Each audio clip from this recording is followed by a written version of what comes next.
Hi, I'm meteorologist Chris Stomer. Let's talk about ski conditions for the next 5 days, so all the way through this weekend. Take a look at the map I put together, and you can see the dominant jet stream pattern dipping in the west and dipping in the east, and that's where most of the action is going to be. Of course, let's just start in the northeast, and where you see the brighter colors, that's where the heavier accumulations are going to be over the next 5 to 7 days.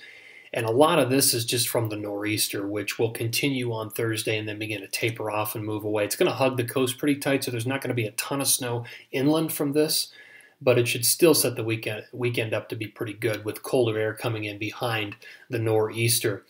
Now, back out west, very active for a second week in a row in California. The Sierra just getting hit very hard. This is the Pineapple Express this time around. With moisture, you can actually trace it all the way back to Hawaii being escorted in, and so 2 to 5 feet of accumulation in California. But the caveat on this is that on the front side of it, it's going to be warm for the first part of it, so the snow levels are going to be very high, and then they'll be falling through the course of the weekend. And then there are just two storms in general that will rotate in across the west and affect the Pacific Northwest and then the Intermountains from Wyoming, Montana, Idaho, down into Colorado and Utah. In fact, let me zoom in on that, and you can see some of the detail with the higher snow totals in white all the way down through the Sierra, up into parts of the Pacific Northwest, and then there's a little band of heavier snow through Sun Valley, and then definitely down through parts of Big Sky, but towards Jackson and Grand Targhee. Those areas are in for a good 5-day stretch.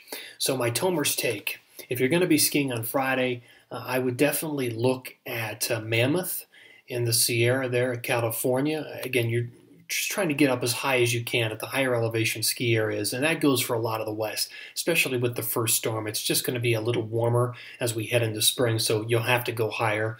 So Mammoth on Friday, you could even do Jackson on Friday. Now on Saturday, I'd look at Alta, Snowbird, again, trying to get to the highest possible ski areas, and then in Loveland in Colorado on Saturday. So I'd look at Alta, Snowbird, or Loveland Saturday. On Sunday, then I would likely head back towards Tahoe.